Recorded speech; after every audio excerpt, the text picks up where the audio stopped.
Good morning, good morning, good morning, children of God. Whether you are 5 years old or 85 years old, today we are celebrating all the children of God. We are celebrating you. We are celebrating the church. Many of us are also celebrating a new school year. Students and teachers are going back to school, whether in person or virtually. For everyone, school looks different than it has ever looked before. The theme song in our house this week has been Elsa's "Into the Unknown." Does that resonate with you? Do you feel like you're walking into the unknown too? Whenever I am going into the unknown, I like to hold on to 4 words. Remember who you are. Remember who you are. Jesus asks his friends in today's gospel story, "Who do people say that I am?" And his friends give several different answers, and then he asks them, "But you, who do you say that I am?"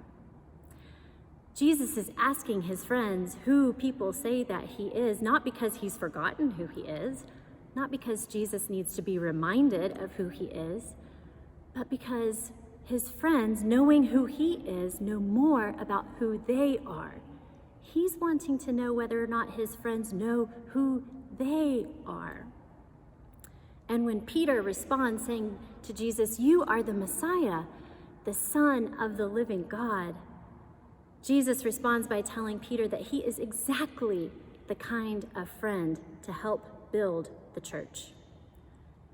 You see, the more we get to know God, the better we get to know ourselves. And the more we get to know ourselves, the better we get to know God. And that's what church looks like. Church is where we go to get to know God and to get to know ourselves better and deeper, week after week. One of my favorite things to say is something a person said a long time ago, a person named Irenaeus, and he says, "The glory of God is the human person fully alive." Do you know what that means? It means that you being the most you can be is what brings God joy and glory. You being the most you that you can be is what makes the church and God's kingdom and this whole world filled with joy, pointing to the glory of God. You are a child of God. You are lovingly created in the image of God.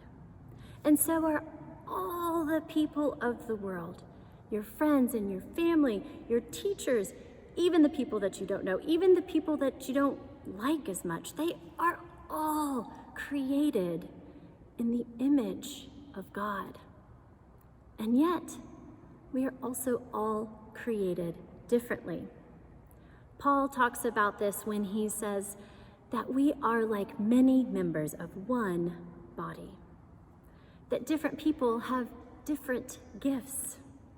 That means that you might be really good at doing something that your friend struggles with, and your friend might be really good at doing something that you struggle with. And instead of trying to be good at all the things, remember who you are. Remember that you are a child of God, lovingly created in the image of God, to be the only you that you can be. And remember that when you are most you is when God receives the most glory and the most joy. You know where I learned that phrase, "Remember who you are"? I learned it from my mom. My mom used to say those words to me, "Remember who you are," whenever she would drop me off at school. Well, my mom doesn't drop me off at school anymore, but now whenever I'm facing something new or hard or scary, those same 4 words come to me. Remember who you are. I am Lauren. I am a child of God, lovingly created in the image of God.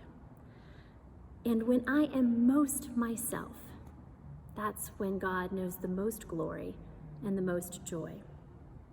You are you. You are a child of God, lovingly created in the image of God. And when you are the most you, that is when God knows the most glory and the most joy. We are many members of one church. We are many different members of one body.